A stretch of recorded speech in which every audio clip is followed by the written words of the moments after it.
three personal encounters I've had with Ukrainians from all walks of life. They show what Russia's illegal and unprovoked war is doing to civilians, to vital infrastructure, and fundamentally to the rules that we are all here to uphold, our very United Nations Charter. First, a year ago I visited Bucha, and there I met a priest who told me of shocking atrocities carried out by the Russians. He recalled how he dug graves for members of his own congregation after the massacre and swapped his robes for civilian clothes after a fellow priest was killed. And that conversation stays with me because it shows how Russia wages this war. And today, notwithstanding the false claims by the Russian representative in the General Assembly, its forces continue to strike Ukrainian civilians and communities with missiles and drones, killing and destroying. And I should add, of course, that the same disregard for civilian lives is not just evident in Ukraine, it's also evident in the killing of Alexei Navalny, which we are confident was the result of lethal poisoning. Second, last September, I met children who had been forcibly taken from occupied Ukrainian territory by Russian forces. They told me how they were separated from their families with new identities imposed upon them. I have a picture in my office painted by a Ukrainian child who had escaped Russia, now undergoing therapy to deal with the ordeal that they had endured. And Russia is doing this to tens of thousands of children, using them as tools of war. And I have to ask the Russian representative, is there no shame? This must end. And third, last month I spoke to school children in Kiev via video link from a school in East London. And they told me how happy they were that day to be in their classroom learning like all children should be able to, because regular power cuts kept disrupting their lessons and attacks near their schools and their homes. And children all over Ukraine are enduring days and nights marked by air raid sirens and blackouts, by fear and loss. And Save the Children reports that Ukrainian children have endured 4,000 hours of air raid alarms since the start of the full-scale invasion. That's equivalent to more than 5 months of constant alert. And this is taking a severe toll on their mental health. A generation is being robbed of the security and peace that every child in this world deserves. And there is no respite even during the brutal cold of winter. Let us speak the truth in this place. Russia is relentlessly targeting civilian infrastructure, and since October, it has launched 20 mass attacks on Ukraine's energy system, firing more than 1,000 missiles. It has struck again and again, leaving hospitals without power, schools unable to function, families facing winter in darkness and cold. But what has stayed with me after meeting Ukrainians from all walks of life is their incredible courage in the face of this barbarity. It has earned them the respect of people the world over, and the United Kingdom stands by their side, and our people stand by their side every day. Our support is practical and it's sustained. We are strengthening air defences. We are helping Ukraine keep essential services running when power is cut. We are supporting Ukraine to enable the return of stolen children. And we are pursuing justice and accountability through international mechanisms. And today, we have announced a £30 million package for emergency energy support, humanitarian assistance, and justice and accountability in Ukraine. This builds on billions of pounds of UK support, guarantees, and direct military aid to Ukraine since 2022, and we will continue to stand with Ukraine for as long as it takes to achieve a just and lasting peace and beyond. This also means keeping up the pressure on Russia and choking off their war machine. And that is why today we have been announcing our largest package of measures since 2022, targeting oil revenues and components fueling that war machine. And we are working with partners across this council and beyond to defend the UN Charter, because Russia's war is illegal and unprovoked. It is an assault on the Charter's foundational principles, respect for sovereignty and for territorial integrity.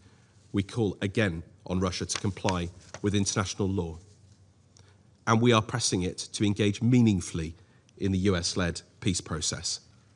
Along with France, we are also leading the Coalition of the Willing to support Ukraine now and to ensure that peace endures. Ukraine has made clear its readiness for peace, but Russia has not. Instead, it continues to escalate attacks on civilians while stalling negotiations. So let us be clear again in this place what peace requires: a full, immediate and unconditional ceasefire, a settlement that results in a sovereign, secure and independent Ukraine, all the stolen children and prisoners of war returned, and justice for the crimes that have been committed. That is what every Ukrainian deserves, and it is our responsibility as members of this council to demand it. I now resume my function as President of the Council. I now give the floor to Her Excellency Ms. Baiba Braže, Minister of Foreign Affairs of Latvia. Thank you, Mr. President. Thank you, Under-Secretary General Di Carlo, for her briefing. On behalf of the Secretary General, and let me pay respect to the UN staff working on the ground in Ukraine and doing their job in very difficult circumstances. Excellencies, 1,461 days of entirely illegal, unjustified, and unprovoked war. A war with root causes known by the entire world. It's Russia's imperial and colonial aspirations. UN Charter principles shattered, countless Ukrainian lives lost and destroyed, war crimes, global consequences for food security, ecocide, landmines, global arms race, all because of one state, which refuses to accept that empires are dead. One state that 4 years ago blocked the Council from taking action. One state that a year ago vetoed the reference to the UN Charter in the Security Council resolution. Today, the same one state continues to sabotage the peace efforts led by the United States and Ukraine.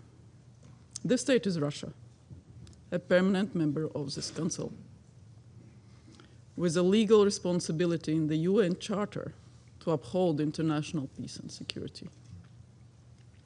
The good news is that Russia's aggression is failing. In 4 years, it has achieved none of its strategic goals. Last year alone, Russia lost more than 400,000 troops killed and severely wounded, and it was able to capture less than 1% of Ukrainian territory. At the same time, as confirmed by UN reports and the briefing by Under-Secretary General today, Russia's missile and drone attacks on Ukrainian civilians last year were the deadliest since the start of the war. During the coldest winter of the decade, Russia constantly destroys civilian and energy infrastructure. Millions are suffering in freezing temperatures. Children and elderly are freezing to death in their beds. Russia has forcibly transferred around 20,000 Ukrainian children and militarized Ukrainian children in the occupied territories. In so-called summer camps, they are forced to operate drones, dig trenches, mine and demine areas, and use grenades and firearms. Russia has also bombed first responders, humanitarian workers, and clearly marked UN aid envoys and embassies in Kiev. Mr. President, Russia's war has severe global consequences. Countries in Africa, Asia, and the Middle East are not safe from Russia's colonial imperial ambitions. Russia has manipulated and coerced thousands to the front lines to kill Ukrainians. We have seen the videos of Russian commanders using foreigners as cannon fodder. I urge all countries to protect their citizens from this fate. From dying for what? For Russia's desperate attempts to restore its empire.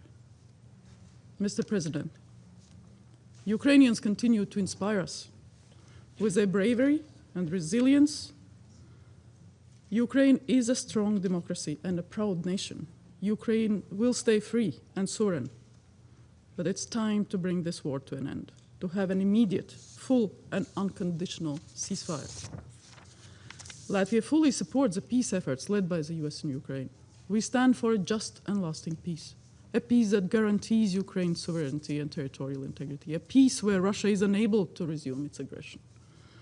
But there is only one country and one man standing between us here and peace. This country is Russia, and this man is Vladimir Putin. This is why Latvia urges all countries to exert maximum pressure on Russia, restrict Russia's economy, impose sanctions, isolate it in international organizations, to stop the killing and ensure accountability for war crimes. I thank you. Slava Ukraini. I thank Her Excellency Baiba Braže for the statement, and I now give the floor to the representative of Denmark. Thank you, Mr. President. And I also thank the Undersecretary General for her sobering briefing and welcome the Deputy Foreign Minister of Ukraine to this meeting. And thank you, Minister, for leading the meeting here today. Mr. President, exactly 4 years ago, as this Council met in emergency session, and as the Secretary General appealed directly to President Putin to make peace prevail, Russia launched its unprovoked and illegal full-scale invasion of Ukraine.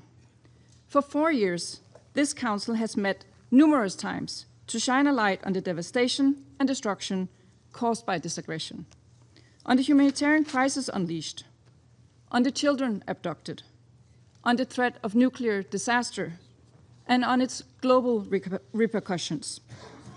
Since that day 4 years ago, and despite unspeakable suffering of the Ukrainian people, the fundamental situation has remained largely unchanged. Russia's clear violation of international law and the UN Charter continues. Its aspirations to subjugate Ukraine and unlawfully seize territory by force continue. Ukraine's bravery has remained undeterred as it legitimately exercises its inherent right to self-defense. Mr. President, what has changed over the past 4 years is the scale of death, destruction, and terror inflicted on Ukraine's civilians. In this Russian war of territorial conquest, millions have been forced to flee their homes. Hundreds and thousands of soldiers have perished, and at least 55,000 Ukrainian civilians have been killed or injured. For 5 winters in a row, Russian drones and missiles have rained down on Ukraine's energy grid, desperately trying, but failing, to break the Ukrainian people's spirit. We recall that intentionally directing attacks against civilian objects is a serious violation of international humanitarian law and constitutes a war crime. As we've heard from the Undersecretary General, 2025 was in fact the deadliest year for Ukraine's civilian population in this war. Russia's attacks on residential buildings, schools, hospitals, churches, and playgrounds only intensified in this past year. We cannot allow this to continue. Mr. President, exactly 1 year ago, this Council adopted Resolution 2774. This resolution, which Russia supported, implored a swift end to the conflict and urged lasting peace. Quickly thereafter, Ukraine offered an immediate and unconditional ceasefire. It has stood by that offer ever since. President Putin, on the other hand, has repeatedly rejected it, choosing violence and aggression again and again. Russia shows no interest in peace. Rather, its actions are desperate and deeply cynical. Denmark urgently calls on Russia to adhere to all its obligations under international law and to engage in good faith in negotiations to end this war. Mr. President, this morning, the General Assembly reaffirmed its call for a ceasefire and lasting peace in Ukraine with an overwhelming majority. Around this table, and indeed around the globe, there is a clear demand for peace, for a just, sustainable, and lasting end to this terrible war. Demands to uphold Ukraine's sovereignty, territorial integrity, and political independence, as well as accountability for Russia's crimes. Anything less, or without robust security guarantees for Ukraine, would consign future generations to live in constant fear of further invasion. The time for Russia to hear and heed these demands is now. Mr. President, in closing, the United Nations was not founded to bear witness to aggression. It was founded to stop it. The Security Council carries not only authority, but responsibility. responsibility to maintain international peace and security, to defend the Charter, and to act. Denmark stands with Ukraine, both in word and in deeds. Our support is unwavering. Ukraine and its people deserve to be free, to choose their own destiny, to live in peace and prosperity. On this sad four-year anniversary, let us not only reflect on this imperative, but act on it. I thank you. I thank the representative of Denmark for her statement, and I now give the floor to the representative of Greece. Thank you, Mr. President. I would like to commend the United Kingdom for convening this meeting as we mark 4 years since the Russian invasion of Ukraine. I also thank USG DiCarlo for her sobering remarks on behalf of the Secretary General, and I welcome the participation of the Deputy Foreign Minister of Ukraine in today's meeting. Mr. President, allow me to begin by reiterating Greece's unwavering solidarity and support to the Ukrainian people as we are sadly standing witness to an ever-worsening humanitarian situation. Ukrainians endure large-scale Russian airstrikes targeting major cities and critical energy infrastructure across the country, weaponizing the energy needs of innocent civilians amidst harsh winter conditions. The targeting of civilians and civilian energy infrastructure is a blatant violation of international humanitarian law and must be condemned. The children of Ukraine, the most vulnerable part of any population, have gravely suffered in the course of these 4 years. More than 3,000 of them have been killed or injured, and thousands more were otherwise gravely affected, uprooted, and transferred out of the country. Greece calls for their immediate, safe, and unconditional return. Despite the recent commendable diplomatic efforts, peace remains elusive. Greece has consistently called for a ceasefire and has vigorously supported the objective of a just, lasting, and comprehensive peace in Ukraine, a peace that will be in line with international law and the UN Charter, and in particular, with the principles of respect of sovereignty and territorial integrity of all states. We firmly reject revisionist policies and any attempt to change borders through the use of force. Mr. President, the rules and principles enshrined in the UN Charter are the very foundations of the international legal order we subscribed to 80 years ago. It is in the vital interest of this Council and of all the members of the United Nations to keep this order intact and uphold the principles of sovereignty, territorial integrity, and the peaceful settlement of disputes. As a founding member of the United Nations, Greece has shaped its foreign policy all along on the basis of respect for international law and the principles of the UN Charter. In this spirit, we remain fully committed to Ukraine's sovereignty, independence, and territorial integrity. In closing, Mr. President, Greece, along with all partners devoted to the same principles, will continue to support efforts aimed at restoring peace in Ukraine, a fair, lasting, and comprehensive peace, a peace that will guarantee a prosperous, independent, and sovereign future for Ukraine, free from the threat of renewed aggression. I thank you. I thank the representative of Greece for his statement, and I now give the floor to the representative of France. Merci, Monsieur le Président. Monsieur le Président, je remercie tout d'abord Madame la secrétaire générale adjointe, Rosemary DiCarlo, pour son intervention. 4 ans, jour pour jour, après le début de l'invasion de l'Ukraine par la Russie, 1 an après l'adoption par ce Conseil d'une résolution votée par la Russie elle-même, qui demandait une fin rapide à ce conflit, ce triste anniversaire rappelle de notre part que nous agissions pour mettre en œuvre le mandat du Conseil de sécurité au service de la paix et de la sécurité internationale.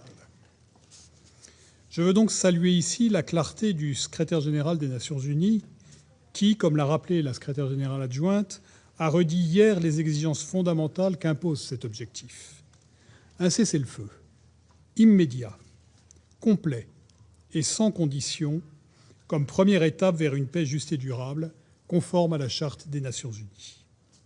Ce matin, l'Assemblée générale a amplement adopté une résolution présentée par l'Ukraine qui demande exactement cela.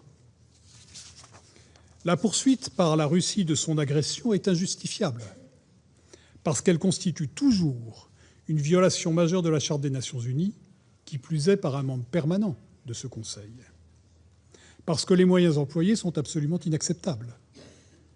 Faute de parvenir à avancer face aux lignes de défense de l'armée ukrainienne, la Russie se déchaîne sur l'arrière, infligeant à la population civile ukrainienne un hiver sans chauffage et sans électricité, sous les bombes, par des températures glaciales.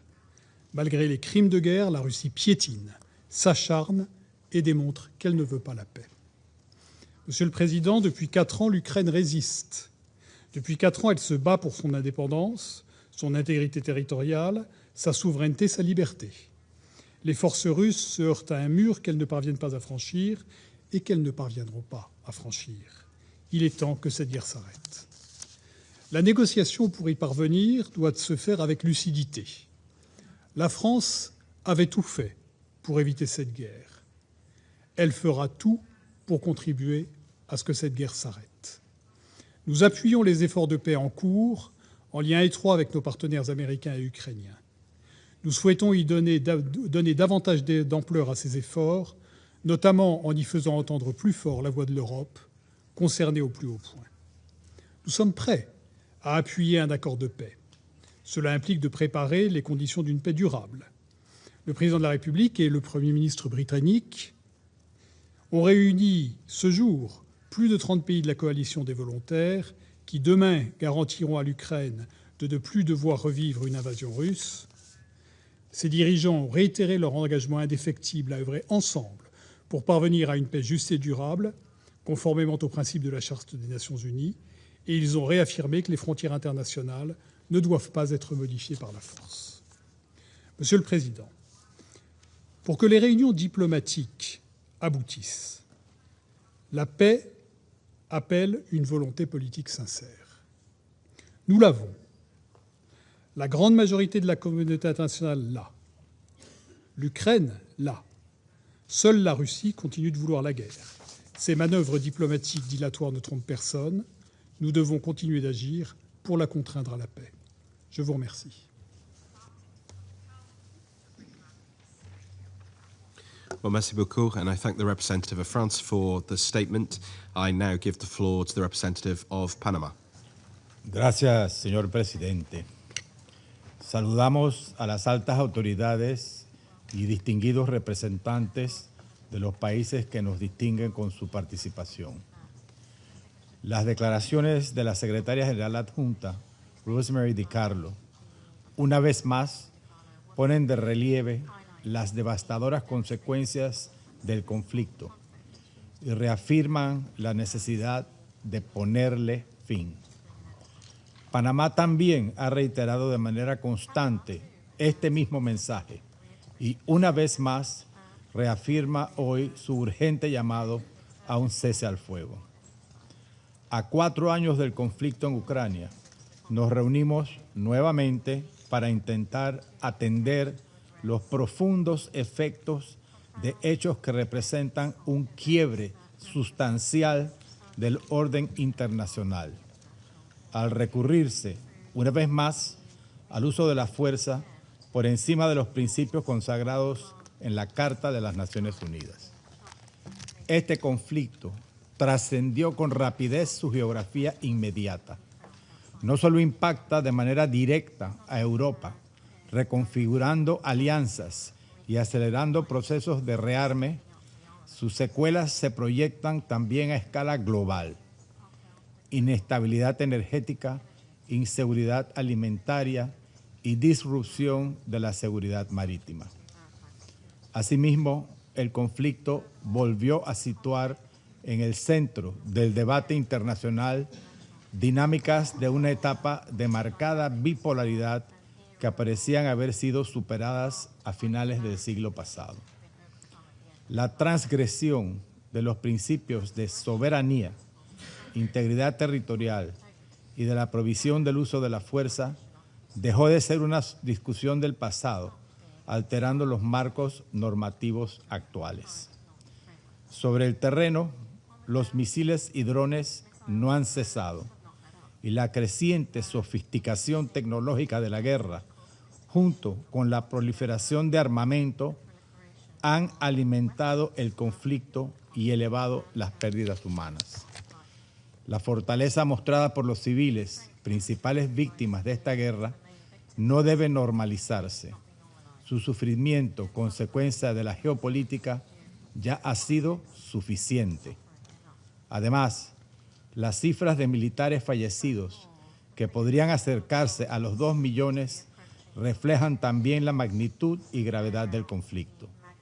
El esfuerzo humanitario de las agencias de las Naciones Unidas y de otras organizaciones no puede sostenerse indefinidamente.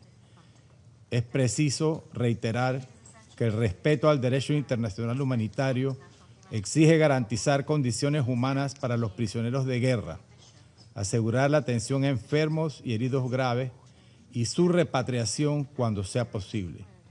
Además, la búsqueda de los desaparecidos debe permanecer como una prioridad humanitaria central para todas las partes. En ese sentido, resulta indispensable garantizar al Comité Internacional de la Cruz Roja acceso regular y sin restricciones a todos los detenidos en ambos lados del frente, de conformidad con la Tercera Convención de Ginebra. De igual manera, asegurar a la Oficina de Coordinación de Asuntos Humanitarios acceso libre y seguro a ambos lados del frente, especialmente a las regiones de Donetsk y Luhansk. Además, la guerra en Ucrania sigue teniendo un impacto devastador sobre la niñez. Miles de menores han muerto o resultado heridos y millones permanecen desplazados o con acceso limitado a servicios esenciales. Persisten denuncias preocupantes sobre traslados forzados y separaciones familiares que obstaculizan la reunificación, las cuales deben ser debidamente esclarecidas. La protección de la infancia no admite ambigüedades. Es una obligación jurídica, humanitaria y moral. Presidente, resulta inviable sostener mesas de diálogo mientras continúan las agresiones y se siga alimentando el conflicto con armas y otros recursos, lo que no solo agrava el sufrimiento humano, sino que debilita aún más el sistema internacional. Por ello, reconocemos los esfuerzos diplomáticos de distintos actores internacionales y el impulso de los Estados Unidos para una paz sostenible en Ucrania, visibilizados en las recientes reuniones en Abu Dhabi y Ginebra, que esperamos continúen desarrollándose para ya poner punto final a un conflicto que no debe continuar. Panamá, presidente, reafirma su compromiso con los principios del multilateralismo y la paz, rechazando que la desconfianza, la preponderancia de la fuerza se conviertan en norma. Por ello, respaldamos la resolución 2774 del 2025 de este Consejo y todos los esfuerzos diplomáticos orientados a poner fin al conflicto en plena consonancia con la Carta de las Naciones Unidas. Muchas gracias. Muchas gracias, and I thank the representative of Panama for his statement. I now give the floor to the representative of the United States. Thank you, Mr. President. And thank you, Undersecretary General Rosemary DiCarlo, for your briefing. 4 long, brutal years have passed since the Russia-Ukraine war escalated to its current horrific scale, resulting in thousands of casualties, men, women, children, soldiers, and civilians. This war must end immediately. Colleagues, today we also mark the 1-year anniversary of the adoption by this Council of Resolution 2774, which implored a swift end to the Russia-Ukraine conflict and a lasting peace between Ukraine and the Russian Federation. That call has obviously not yet been heeded. Under President Trump's leadership, the United States continues to push for a negotiated and durable end to the war. Military force will never resolve this conflict. Only a diplomatic solution, agreed to by both sides, can do so. We are closer to a deal right now than at any point since the war began, But we have obviously not reached it yet. The fighting continues. Bombs are still falling in Ukraine, hitting energy infrastructure and leaving thousands of homes without light or heat in the depths of winter. But make no mistake, President Trump is committed to peace prevailing. His actions, public statements, and global leadership mission makes clear his determination to put an end to the carnage. Under President, I should say, one reason why the conflict continues to grind on, in spite of the staggering costs it has already meant for Russia, is the support that Russia continues to receive from third countries. China remains the decisive enabler of Russia's war industrial machine. We have urged China many times in this chamber to stop supplying Russia with dual-use goods and material components that end up in the drones and other weapons used in Ukraine. China also remains one of the top importers of Russian oil. If China truly wants peace, it should immediately end exports of dual-use goods and stop purchasing Russian oil. The DPRK has transferred munitions and ballistic missiles to Russia for use in Ukraine, and since October 2024 has deployed thousands of DPRK troops to fight for Russia on the front lines. These activities not only prolong the war, they violate the UN Security Council resolutions that Russia itself voted for. Resolutions 1718, 1874, and 2270 collectively prohibit UN member states from receiving arms and related materiel, training, or assistance from or providing them to the DPRK. Iran has supplied Russia with hundreds of UAVs and UAV technology for use in Ukraine, including transfers before October 2023 in violation of Security Council Resolution 2231. More recently, Cuba has emerged as another significant contributor of foreign troops to Russia. In 2025, Cuba has also signed new defense agreements with Russia and Belarus.